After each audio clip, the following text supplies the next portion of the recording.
Hello प्यारे बच्चों, Hindi medium के नंबर 1 चैनल शुभम क्लासेस पर आप सभी का मैं स्वागत करता हूं।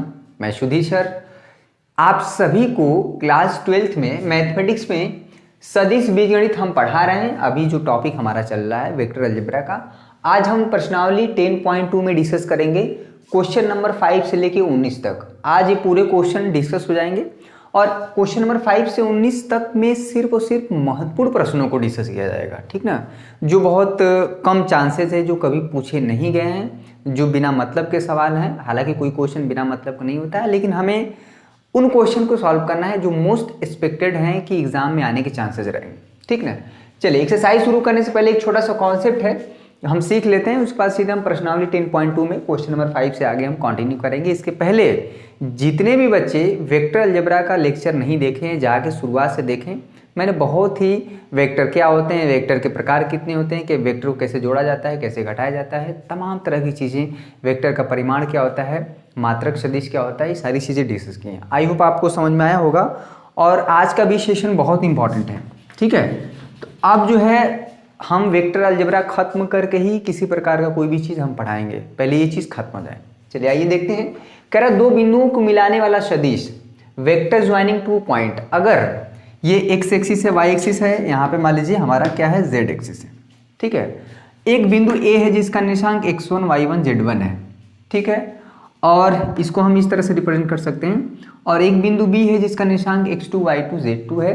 ये निर्देशांक जो बिंदु ए और बिंदु बी का दिया है वो ओरिजिन के सापेक्ष है। इस ओरिजिन के सापेक्ष यानी कि ओरिजिन का निर्देशांक 0,0,0 ये स्पेस में होता है। ये जो पॉइंट होता है ये ना, ये पॉइंट भी, ये हालांकि यहाँ पे हम प्लेन पे दिखा पा रहे हैं, बोर्ड पे दिखा पा रहे हैं, ये स्पेस में होता है। कोई पॉइंट यहाँ पे होगा, कोई पॉइंट भी यहाँ पे होगा, ठीक है। और एक चीज़ और, जितने बच्चे अभी सोच रहे हैं कि अब तो नवंबर बीत गया, अब हमसे कुछ नहीं हो पाएगा, तो वो गलत सोच रहे हैं। अभी से भी सब कुछ किया जा सकता है जो आप करना चाह रहे हैं। 90+ लाना चाह रहे हैं तभी आ जाएगा, लेकिन लगातार मेहनत करना पड़ेगा, ठीक ना। 7 घंटे, 8 घंटे, 12 घंटे तो ज़रूर आ जाएगा। एक बार हम ऑडियो वीडियो देख लेते हैं सही आ रहा है कि नहीं, उसके बाद हम आगे कंटिन्यू करते हैं। चलिए, बहुत बढ़िया, सब कुछ सही है। तो यहाँ से इस बिंदु ए को बी से हम मिलाना है, यानी कि हमें वेक्टर ए बी बताना है, ठीक है। तो यहाँ से हमने इसको मिला दिया, तो जो वेक्टर ए बी होगा, ठीक है, वेक्टर ए बी जो हमें होगा वो कुछ नहीं होगा, ये ओ बी माइनस ओ ए कर देना है, ठीक है। अगर हम वेक्टर ओ ए लिखें, देखिए इसको अगर वेक्टर के फॉर्म में लिखना है, यहाँ से ओरिजिन से इसको मिलाया गया है, और तो इसको कैसे लिखते हैं बताया गया है, x1 आई कैप, यहाँ पे हो जाएगा y1 जे कैप, यहाँ पे हो जाएगा z1 के कैप। अगर मेरे प्यारे बच्चों ओ बी लिखना हो, ठीक है, अगर ये ओ बी लिखना हो तो कैसे हो जाता है, x2 आई कैप प्लस y2 जे कैप प्लस z2 यहाँ पे हो जाएगा के कैप, ठीक है। ये वेक्टर के फॉर्म में है, ये पॉइंट फॉर्म में है, बिंदु पोजीशन वेक्टर के फॉर्म में है, ठीक है। तो ओ बी माइनस, ध्यान दे जो लास्ट में होता है उसमें से पहले वाले को घटाते हैं। अगर बी ए निकालना रहेगा ना, तब ओ ए माइनस ओ बी हो जाएगा। ओ बी वेक्टर हमारा क्या है, x2 आई कैप, ठीक है, y2 जे कैप, यहाँ पे है z2 के कैप, माइनस यहाँ पे x1 आई कैप, यहाँ पे y1 जे कैप माइनस z1 के कैप। अच्छा, दो वेक्टर कैसे करते हैं, आई वाला आई के साथ, जे वाला जे के साथ, और के वाला टर्म के साथ। यहाँ पे हो जाता है x2 माइनस x1 आई कैप, ठीक है, y2 माइनस y1 यहाँ पे जे कैप, यहाँ पे हो जाएगा z2 माइनस z1 के कैप। ये भैया हमारा निकल के आ गया वेक्टर ए बी, ठीक है। तो जब भी दो बिंदुओं को मिलाने से हमें एक वेक्टर बनता है, ये स्पेस में दिया रहेगा हमेशा, ठीक है। तो उसको मिलाने से जो हमें एक वेक्टर बनेगा, अगर उस वेक्टर को निकालना हो तो ये हमारा निकल जाएगा। इस वेक्टर का परिमाण भी निकल सकता है और साथ में वेक्टर निकल गया, ठीक है। अगर यहीं पे ध्यान दीजिएगा, अगर इसी क्वेश्चन में हमें बी ए पूछता तो हमें क्या करना पड़ेगा, लास्ट में ये हमें करना पड़ता ओ ए माइनस ओ बी। ये चीज़ आ कैसे रहा ये भी हम डिस्कस कर सकते हैं, लेकिन अनावश्यक करने की जरूरत नहीं है, ठीक है। अगर बी ए पूछेगा, यानी यहाँ से बी से ए की तरफ हमें पूछेगा वेक्टर, ठीक है, बिंदु बी को ए की डायरेक्शन में हम ज्वाइन करेंगे तो तो हमारा कुछ नहीं होगा, ये जो वेक्टर है बस माइनस हो जाएगा। ठीक है, यहाँ पे x1 minus x2 i cap, y1 minus y2 j cap, z1 minus z2 k cap आ जाएगा। समझ में आएगा। तो स्पेस में जब भी दो बिंदु मिलाने से एक वेक्टर बनेगा, उस वेक्टर को अगर हमें लिखना हो तो हम इस तरह से लिख पाएंगे। आइए क्वेश्चन नंबर 5 करेंगे। बीच में एक कॉन्सेप्ट और है, सेक्शन फार्मूला। ठीक है, तो अभी कुछ क्वेश्चन कर लेते हैं, उसके बाद आएगा हम उसको डिस्कस कर देंगे। क्वेश्चन नंबर 5 देखिए। चलिए क्वेश्चन नंबर 5 आपके बुक में पर्सनालिटी 10.2, सभी बच्चे पर्सनालिटी 10.2 खोल लें, पेज नंबर 455। भैया हाथ में कलम होना चाहिए और रफ होना चाहिए, तभी आप मैथमेटिक्स सीख पाएंगे। ठीक है, तो आई होप आपके पास होगा, इतना तो समझदारी होगी, अगर नहीं होगा तो बहुत पछताएंगे आप सब, बता रहे हैं। इतना अच्छे से इतना डिटेल में बच्चों की तरह कोई नहीं समझाएगा। अपना आजकल लोग खाना पूर्ति करते हैं और हम हमेशा फोर्स करते हैं चीज़ों को समझने का। ठीक है, मैथमेटिक्स में रटने से काम नहीं चलेगा। क्वेश्चन नंबर 5 देखिए, कह रहा है एक सदिश का प्रारंभिक बिंदु 2,1 है। ठीक है, हालांकि इसमें ये x कोऑर्डिनेट है, y कोऑर्डिनेट, z कोऑर्डिनेट नहीं है, तो उसको हम 0 कर देंगे। ठीक है, ये प्रारंभिक बिंदु हो गया एक वेक्टर का। ठीक है, और अंतिम बिंदु क्या है, -5,7 है। हालांकि इसमें z कोऑर्डिनेट नहीं है, तो उसको हमने क्या मान लिया, 0 मान लिया। ठीक है, तो हमें पूछ रहा है कि ये जो सदिश ए बी बनेगा, जिसका प्रारंभिक बिंदु a अंतिम बिंदु b हो। ठीक है, तो इस a से b की तरफ अगर हम मिलाएं तो एक वेक्टर बनेगा। तो उस वेक्टर का अदिश कंपोनेंट और सदिश कंपोनेंट क्या होगा। ठीक है, स्केलर कंपोनेंट और क्या वेक्टर कंपोनेंट हम बताए थे, तो अभी समझ में आ जाएगा। ठीक है, मान लीजिए यही वेक्टर है, वेक्टर सी है। अगर इसका अदिश कंपोनेंट पूछा जाए, अदिश घटक, i का गुणांक 1 है, -6 और -7 अदिश कंपोनेंट हो जाएंगे, अदिश घटक हो जाएंगे। सदिश की बात करना है तो ये पूरा हो जाएगा। ठीक है, i -6j -7k। समझ में आ गया। तो पहले हम निकालेंगे वेक्टर ए बी। तो भैया वेक्टर ए बी हमारा क्या हो जाएगा, ओ बी माइनस ओ ए। ये जो भैया बिंदु ए और बी का निशान दिया रहता है, हमेशा किसी ओरिजिन के सापेक्ष होता है। तो ओ बी माइनस पहले घटा देंगे। ठीक है, ये हो जाएगा, अगर इसको वेक्टर के फॉर्म में लिखना है, यहाँ पे 7j cap plus 0k cap. ठीक है, माइनस ये पहले इसको लिख लीजिए, ये 2i plus j into 0k cap. समझ में आ गया। अगर ये बिंदु के फॉर्म में है, पॉइंट के फॉर्म में है, तो वेक्टर के फॉर्म में लिख सकते हैं ना। ठीक है, ये हम बहुत बताए थे पहले, इसीलिए हर एक लेक्चर बहुत इंपॉर्टेंट होता है। किस लेक्चर का कब क्या चीज़ यूज किया जाएगा आप नहीं कह सकते। ठीक है, तो यहाँ पे ए बी हो जाएगा हमारा, देखिएगा ए बी दो वेक्टर का घटाना कैसे होता है, आई वाला आई के साथ घटेगा, तो -5i -2i, ये हो जाएगा -7i कैप, 7j -2j, तो ये हो जाएगा 5j कैप, और 0k यहाँ पे हो जाएगा 0k। ठीक है, तो इसका जो अदिश घटक होगा मेरे प्यारे बच्चों, अदिश घटक, ठीक है, अदिश घटक हो जाएगा -7,5, उसको लिखने -7,5। सदिश घटक क्या हो जाएगा, ठीक है, सदिश घटक जो वेक्टर कंपोनेंट हो जाएगा, ये माइनस सिर्फ i और j लगा दीजिए, ये 5j 0k का है, हालांकि 0 है नहीं, इसमें लिखने की जरूरत नहीं, ये हमारा आंसर हो जाएगा। ठीक है, ए से बी की तरफ मिलाएंगे तो ए बी बनेगा, पहले ए बी वेक्टर निकालेंगे, अभी हम बताएं कैसे निकालते हैं, ओ बी माइनस ओ ए करके। समझ में आ गया।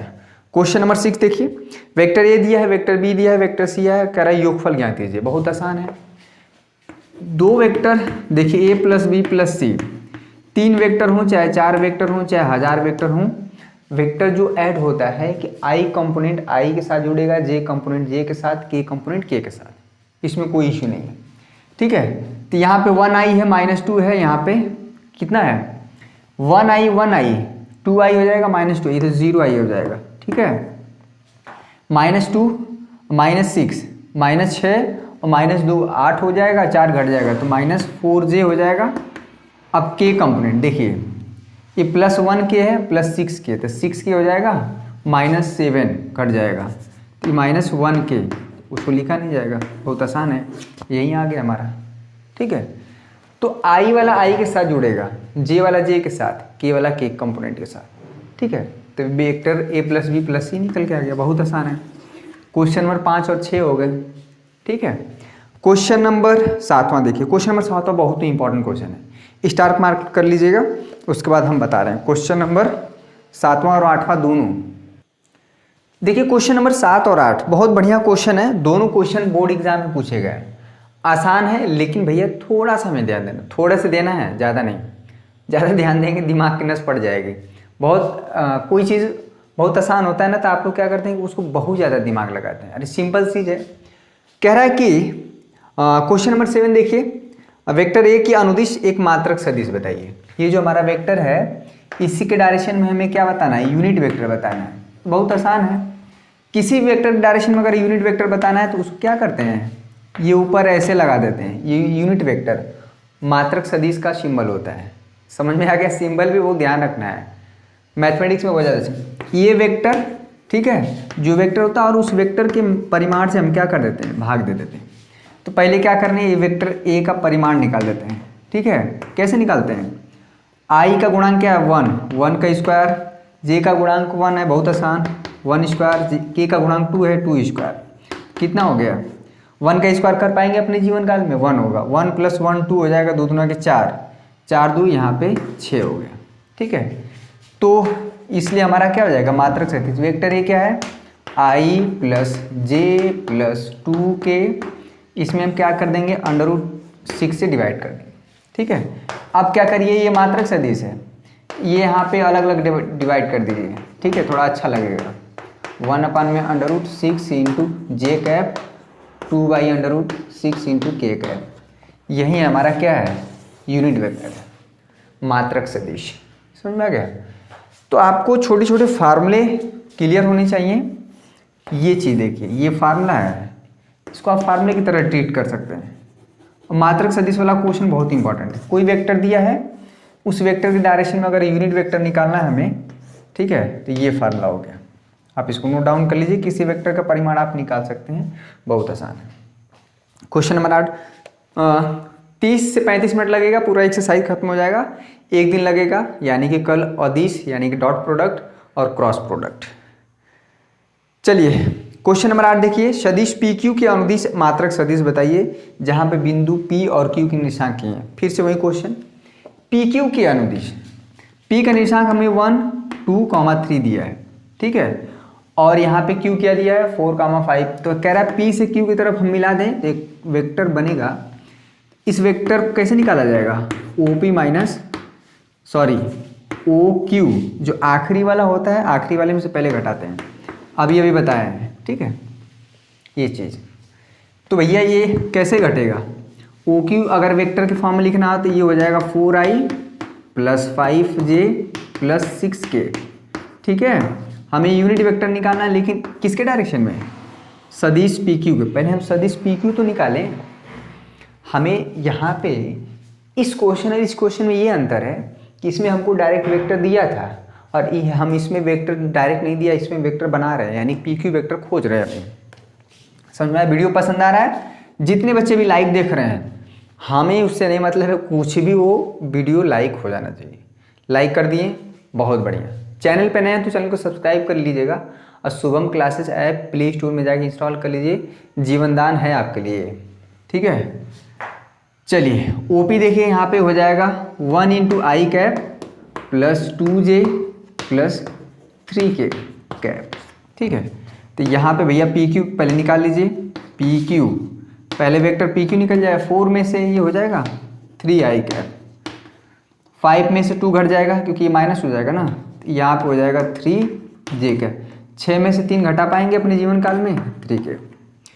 अब ये वेक्टर अभी PQ आया है, ठीक है, लेकिन वेक्टर PQ हमें नहीं बताना है। वेक्टर PQ के डायरेक्शन में यानी वेक्टर PQ के अनुदिश हमें मात्रक सदिश बताना है। तो मात्रक सदिश निकालने के लिए क्या करना पड़ेगा, वेक्टर का परिमाण निकाल लीजिए भैया। 3 का स्क्वायर होगा 9, ठीक है, 3 का स्क्वायर होगा 9, 3 का स्क्वायर होगा 9, 9 3 27, ठीक है, 27 को लिख सकते हैं 9 × 3, 9 का वर्गमूल 3 आ जाएगा, बाहर हो जाएगा 3√3। तो किसी भी वेक्टर के अनुदिश हमें मात्रक सदिश बताना है, ये PQ ये होता है। इसको हम देख लेते हैं नीचे तक क्लियर दिख रहा है ना, बाउंड्री लाइन पे, बहुत बढ़िया बहुत बढ़िया। ठीक है, सारे क्वेश्चन सॉल्व हो जाएंगे, परेशान मत होइएगा। पी क्यू, तो पी क्यू क्या होगा, जो हमारा वेक्टर क्या है, ये 3i cap plus 3j cap plus 3k cap अपान में ये 3√3 डिवाइड हो जाएगा। ठीक है, हो गया। अलग अलग डिवाइड कर दीजिए, 3 अपान में 3√3i कैप, 3 अपान में 3√3j कैप, 3 अपान में 3√3k कैप। 3 से 3 कट जाएगा, 1/√3 plus 1/√3i cap plus 1/√3j cap plus 1/√3k cap answer आएगा। ये हो गया हमारा वेक्टर पी क्यू के डायरेक्शन में यूनिट वेक्टर मात्रक सदिश, वेक्टर पी क्यू के अनुदिश हमारा मात्रक सदिश। समझ में आ गया? ये चीज़ बहुत इंपॉर्टेंट है, ये चीज़ कभी मिस्टेक ना हो। अगर ओपी हमें निकालना है तो क्या करेंगे, O Q minus P Q है ना, पी क्यू, तो O Q minus O P करेंगे, इसमें से इसको घटाएंगे, ये जो लास्ट में रहेगा ना उसमें से पहले वाले को घटाएंगे। अगर ये क्यू पी के डायरेक्शन निकालना होता तो ये O P minus O Q करते, ध्यान दीजिएगा, ये चीज़ हमें करना पड़ता है, ये चीज़। ठीक है, हमेशा लास्ट वाले में से पहले वाले को घटाना है। क्लियर हो गया? क्वेश्चन नंबर 8 और 9 हो गए। ठीक है, नहीं 7 और 8 होंगे। क्वेश्चन नंबर 9 और 10 देखिए, ये भी बहुत आसान है। क्वेश्चन नंबर 9 और 10, क्वेश्चन नंबर 9 और क्वेश्चन नंबर 10, यहाँ पे 10 होगा मेरे प्यारे बच्चों। जितने भी एक चीज़ और बता दें बच्चे, जितने भी लाइव चैट हम देखते हैं ना, मुझे बहुत परेशानी होती है लाइव चैट में, खूब मतलब समझ रहे हैं ना आप क्या कहना चाह रहे हैं। तो उन्हीं बच्चों से हमारा लड़कों से यही रिक्वेस्ट है कि अब चाहते हैं कि दुनिया में आप उड़ान भरें तो इन तितलियों का साथ छोड़ना पड़ेगा। और लड़कियों को भी हम कह रहे हैं, चाहते हैं आप चाहती हैं कि कुछ आगे हम बढ़े ना, इन तोतों का साथ छोड़ना पड़ेगा। ठीक है, अदरवाइज यही धरती पे ही रह जाएंगे। धरती पे ही रहना है मतलब है कि आप जो चीज़ करना चाह रही वो नहीं कर पाएंगे। 10 लोग आपको जानेंगे नहीं आप जब तक बेहतर काम नहीं करेंगे। ठीक है, 60% रहेगा, घर वाले भी धकियाएंगे, स्कूल वाले भी डांटेंगे, अगल बगल वाले जानेंगे वो थू करेंगे, क्या 60% लाई इतना मेहनत करके। तो रहना चाहिए, परसेंटेज वगैरह रहना चाहिए। क्वेश्चन नंबर 9 देखिए, क्वेश्चन नंबर 9 देखिए मेरे प्यारे बच्चों, दिए हुए सदिशों ए और बी के लिए सदिश ए प्लस बी के अनुदिश, अनुदिश का मतलब होता है के डायरेक्शन में मात्रक सदिश बताइए। बहुत आसान है, मात्रक सदिश हम बताए थे ना, इस क्वेश्चन को स्टार मार्क कर लीजिएगा, ये वाला और ये क्वेश्चन नंबर 9 और 10 दोनों इंपॉर्टेंट है। तो ए प्लस बी पहले निकालिए, वेक्टर ए और प्लस वेक्टर बी निकालिए, निकाल लीजिए, दोनों को जोड़ेंगे, आई वाला आई के साथ जोड़ेगा, 2i है -1 है तो घट जाएगा, माइनस जे, ये तो प्लस माइनस है, 0j हो जाएगा, ये 2k, फाइनली 1 × k। ठीक है, ये जो वेक्टर a प्लस बी है इसके डायरेक्शन में हमें मात्रक सदिश बताना है। तो पहले क्या करेंगे, वेक्टर a प्लस बी का मैग्नीट्यूड निकालेंगे। ठीक है, आप इसको चाहे वेक्टर c भी मान सकते हैं, एक नया वेक्टर। ठीक है, आप वेक्टर c भी मान सकते हैं इसको, इसका मैग्नीट्यूड निकाल लीजिए। i का गुणांक 1 है तो 1 का स्क्वायर, 0 का स्क्वायर प्लस 1 का स्क्वायर, ये हो जाएगा √2। ठीक है, तो हमें यूनिट वेक्टर बताना है किसके डायरेक्शन में, a प्लस बी हमारा क्या है, c है। तो हमारा क्या हो जाता है, यहाँ पे वेक्टर c अपान में उस वेक्टर के परिमाण से हम क्या करेंगे, भाग दे देंगे। वेक्टर c क्या है भाई, i प्लस 0j, बहुत आसान है, 1 × k का, यहाँ पे हो जाएगा √2। ठीक है, तो वेक्टर c के हमारा हो गया 1/√2 × i cap, 0/√2 × j cap, 1/√2 × k cap, हो गया है। c क्या भाई हमारा a प्लस बी है। ठीक है, तो आप ऐसे भी लिख सकते हैं, चाहे ये चीज़ समझ लीजिए एक ही है, हो गया आंसर। यानी वेक्टर a और b को जोड़ेंगे तो एक नया वेक्टर ही तो आता है, दो वेक्टर को जोड़ते हैं तो वेक्टर ही आता है, कुछ नया चीज़ नहीं बन के आता है। ये सारे क्वेश्चन इंपॉर्टेंट हैं, ये छोटी छोटी चीज़ें यही सारे क्वेश्चन 1 नंबर 2 नंबर में बिठा देते हैं, आप परेशान हो जाते हैं कि क्या आ गया। तो जहाँ 1 मिनट में आपका 2 नंबर बनता है आप उसको इग्नोर कर देते हैं, यही आपका दिक्कत सबसे बड़ी चीज़ होती है। 8 क्वेश्चन आते ही हैं। ठीक है, 8 क्वेश्चन आते हैं 2 नंबर के, तो 16 नंबर को हम बहुत ऐसे नहीं छोड़ सकते। क्लियर हुआ? ठीक है, तो a प्लस बी को जोड़ें, एक नया वेक्टर आया उसको हमने c नाम दे दिया। ठीक है, माना वो c है। इस वेक्टर का मैग्नीट्यूड निकालें, उस वेक्टर के मैग्नीट्यूड डिवाइड कर दिए, तो यूनिट वेक्टर निकल गया। क्वेश्चन नंबर 10 समझ में आ रहा है? वीडियो अगर समझ में आ रही है तो लाइक कर दीजिए। अब 10.3 कल खत्म होगा, 10.4 परसों खत्म होगा, तो ये वेक्टर अलजेब्रा का काम खत्म हो जाएगा। तो मात्र हमारा बचेगा 3 चैप्टर। 3 चैप्टर में लीनियर प्रोग्रामिंग प्रॉब्लम जो रैखिक जो एलपीपी है, चैप्टर नंबर 14वां जो है, 14वां नहीं 12वां जो चैप्टर है वो मात्र 2 दिन लगेगा, मात्र 2 या 3 दिन वो खत्म हो जाएगा। तो आपका 2 चैप्टर बचेगा 3D और प्रायिकता। ठीक है, तो वो भी हो ही जाएगा। हम कहीं गए नहीं, हम जिंदा हैं। कह रहा सदिश 5i - j + 2 के क्वेश्चन नंबर 10 कि अनुदिश एक ऐसा सदिश ज्ञात कीजिए जिसका परिमाण 8 इकाई है।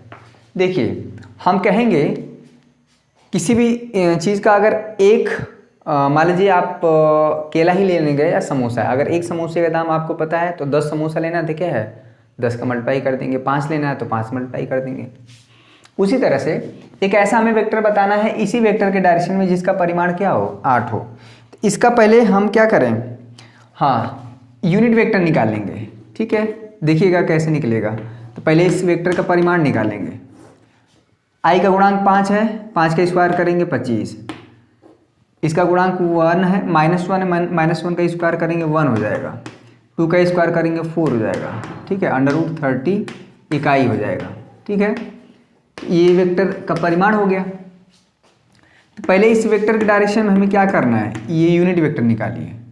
तो यूनिट वेक्टर फार्मूला क्या होता है, वेक्टर ए और उसी वेक्टर के परिमाण से हम क्या करते हैं भाग दे देते हैं।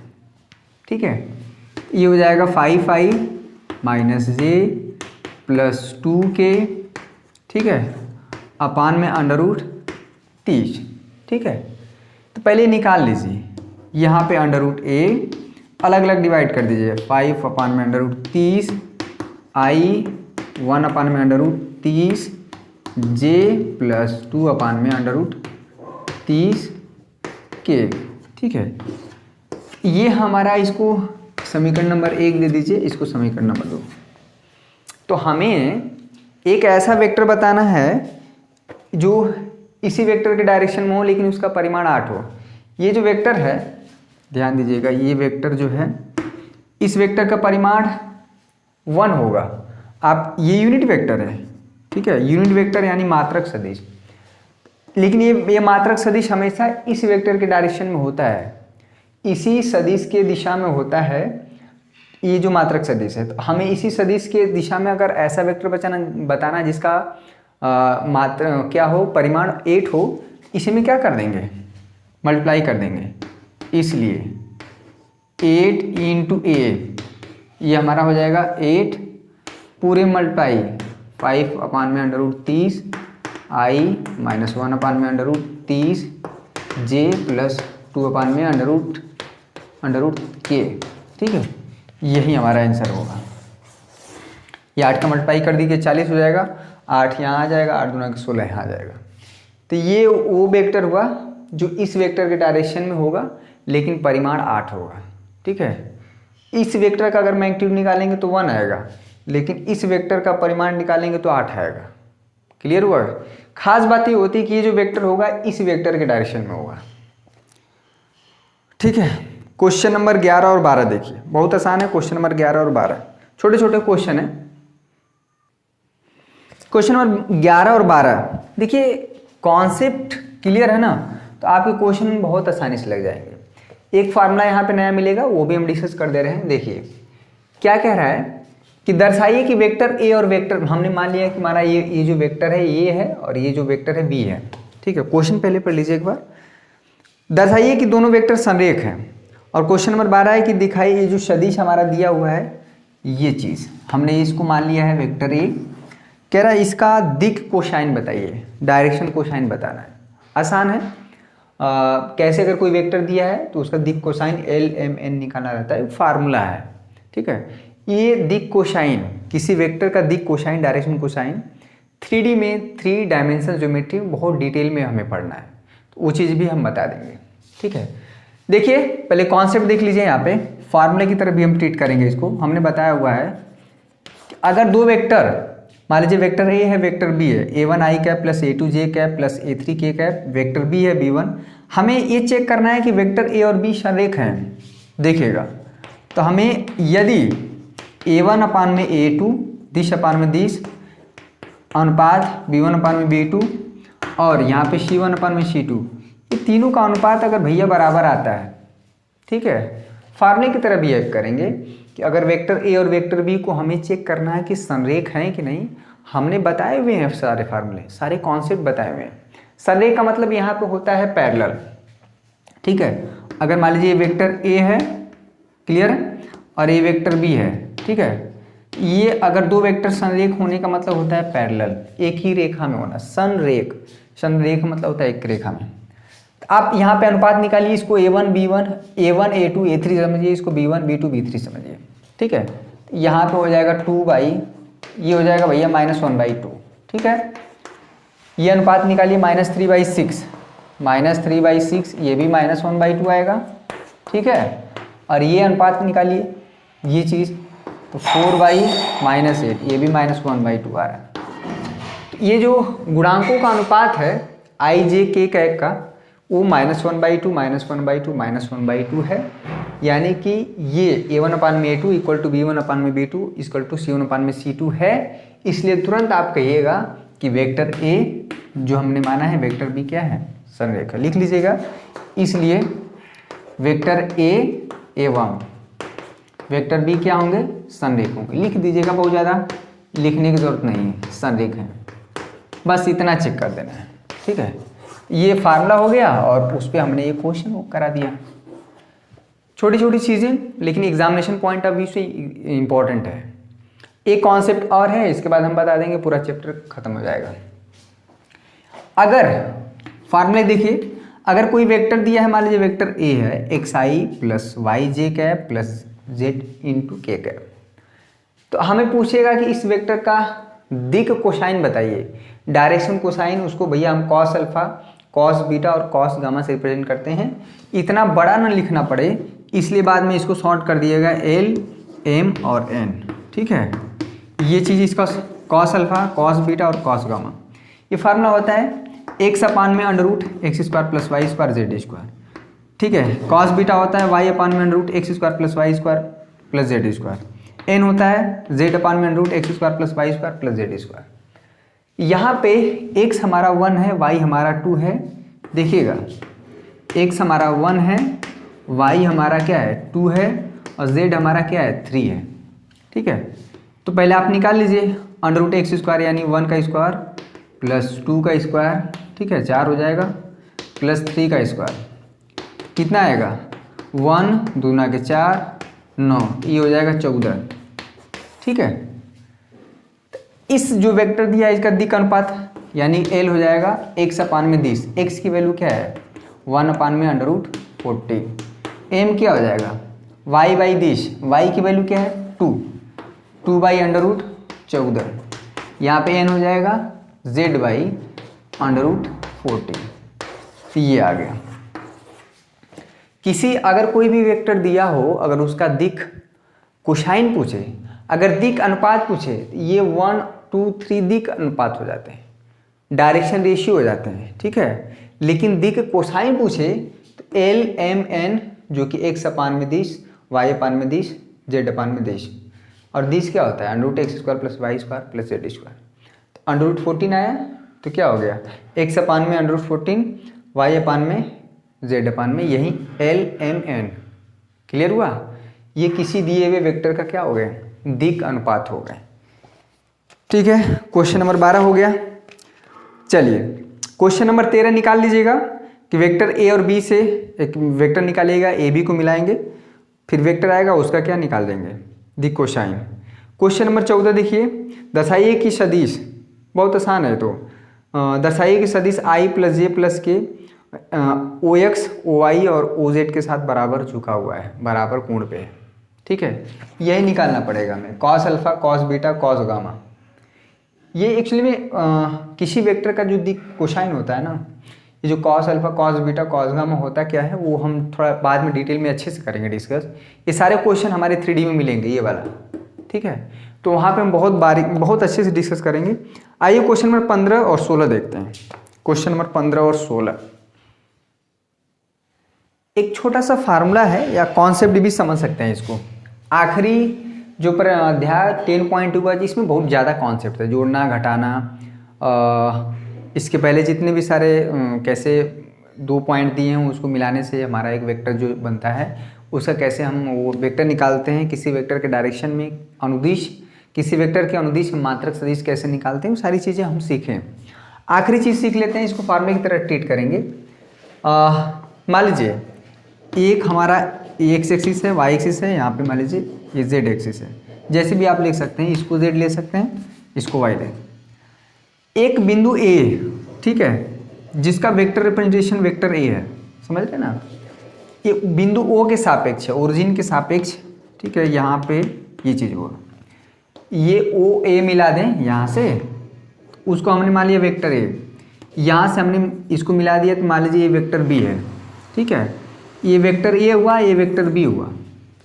तो यहाँ से ए और बी को हम मिला दें तो एक वेक्टर बनेगा, ठीक है, ठीक है। ये हमारा क्या हुआ है, ए वेक्टर ए बी, क्लियर हुआ। इसमें करना क्या है कि हमें ये बीच में ए बी को मिलाने से एक रेखाखंड बनेगा, चाहे एक वेक्टर बनेगा। इसी बीच में एक पॉइंट आर है, ठीक है, एक बिंदु आर है, या चूँकि आप वेक्टर की बात करेंगे तो आई जे के कैप आ जाएगा, अगर बिंदु की बात करेंगे तो आई जे के कैप के बिना बात करेंगे।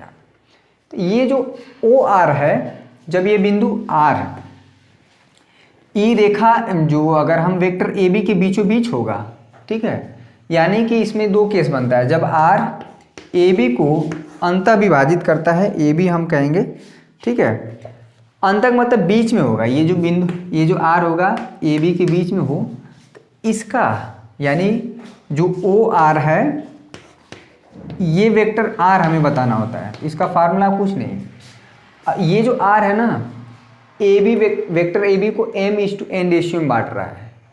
ये हिस्सा m है और ये हिस्सा n है, इसको बोलते हैं अंतः विभाजन।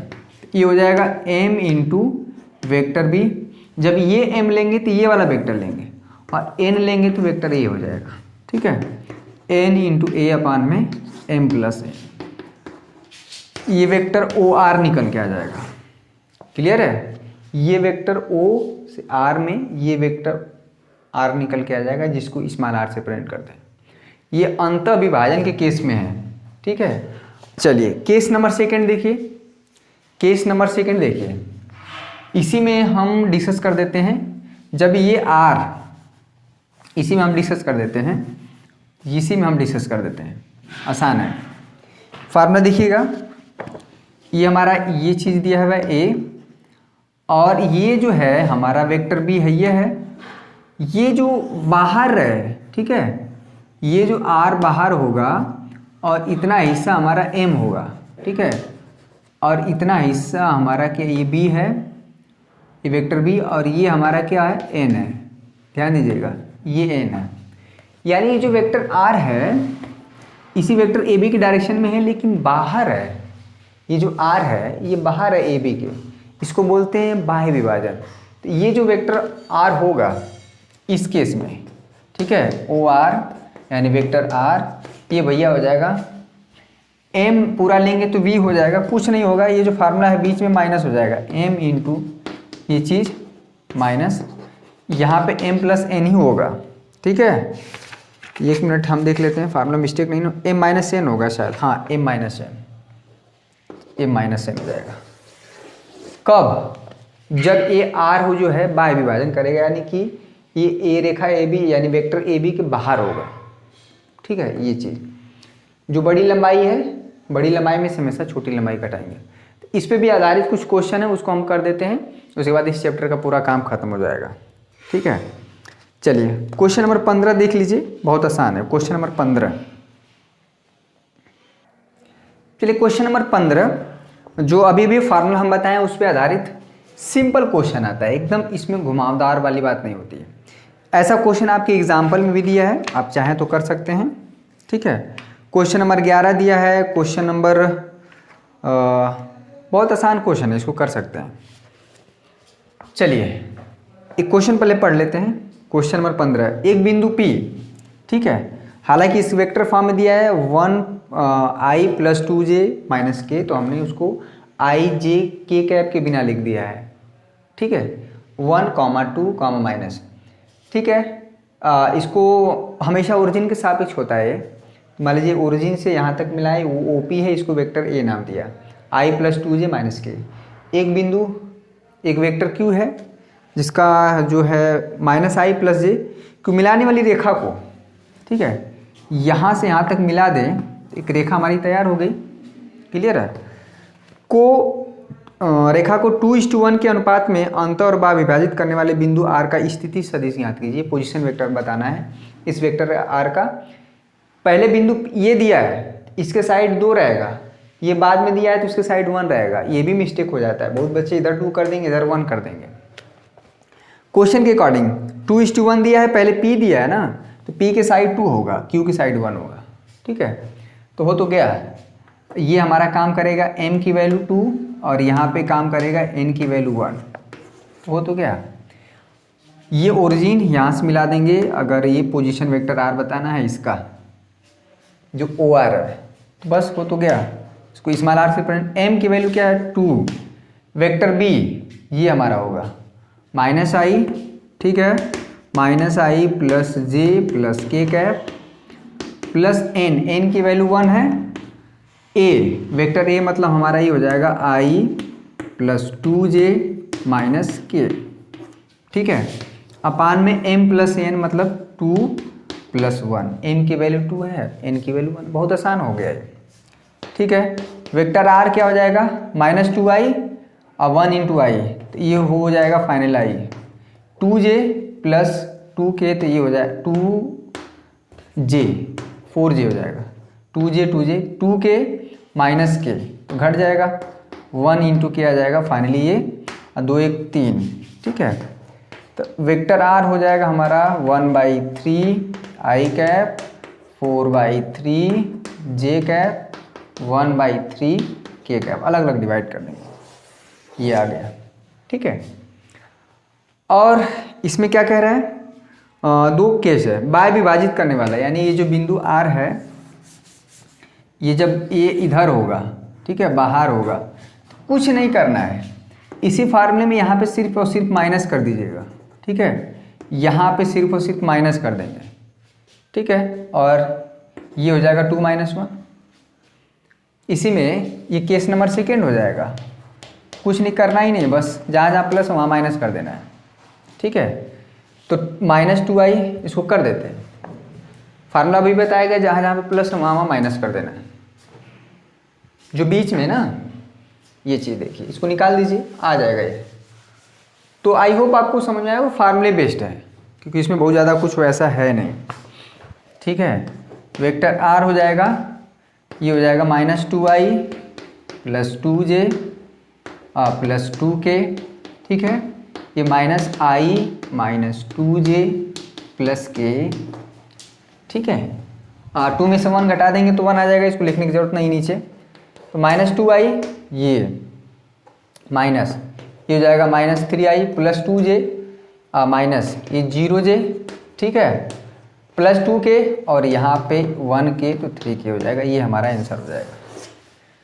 तो अंतर विभाजन और बाह्य विभाजन के केस में हमारा निकल के आ गया।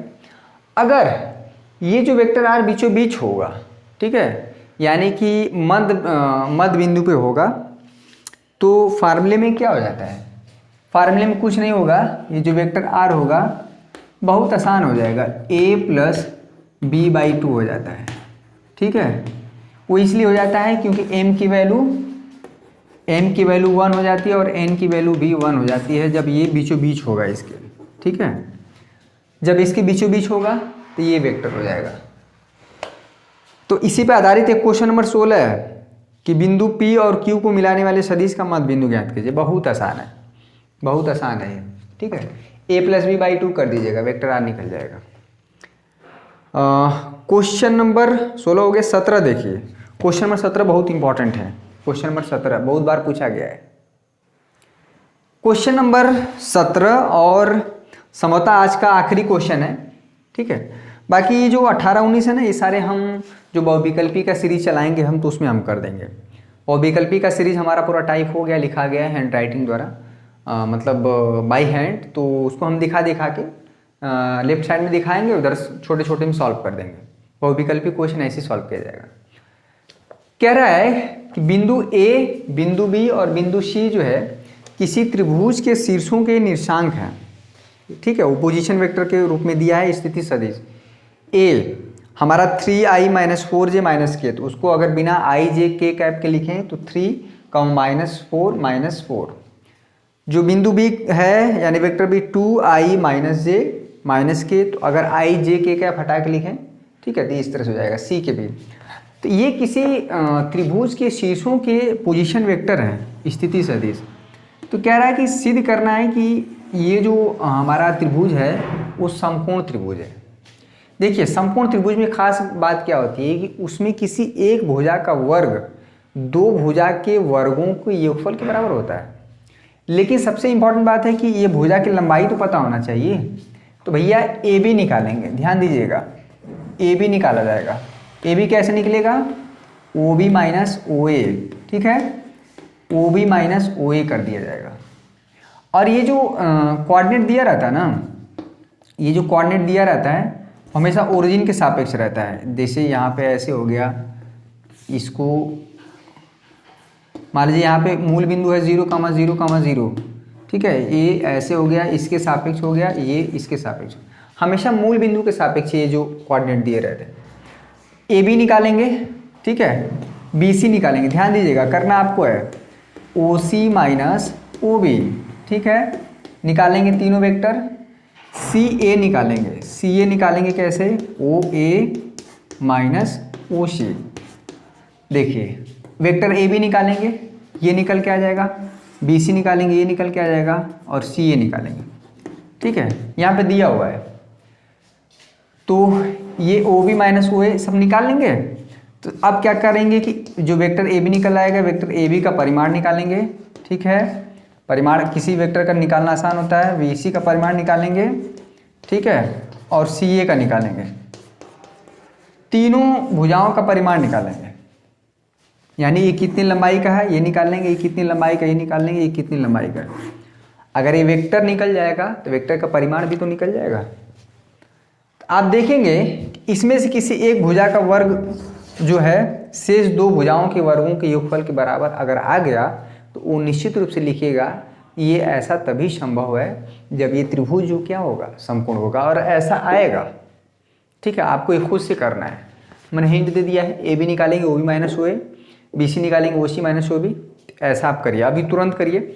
ये जस्ट लाइक होमवर्क हो गया, ठीक है, ये होमवर्क है, वर्क फ्रॉम होम।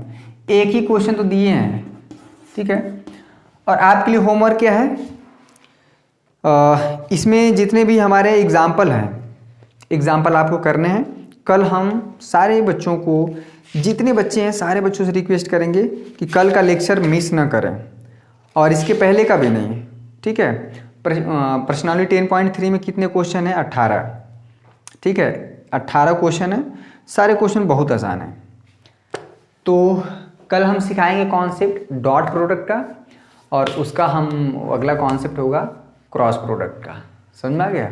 तो सिलेबस का बहुत इश्यू नहीं है, ये सारी चीज़ें जो हम पढ़ रहे हैं इसको रिवाइज करने की आवश्यकता नहीं है, इस तरह से हम पढ़ रहे हैं। तो आई होप आपका सेशन, आज का सेशन ज़रूर पसंद आया होगा, मज़ा आया होगा, जो भी कॉन्सेप्ट, जो भी डाउट रहा है वो ज़रूर क्लियर हुआ होगा।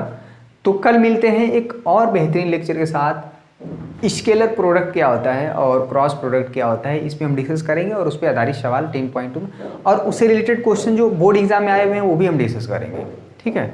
तो साथ में ये भी चीज़ें क्लियर होती जाएँ, और क्वेश्चन सारे करने की आवश्यकता नहीं है।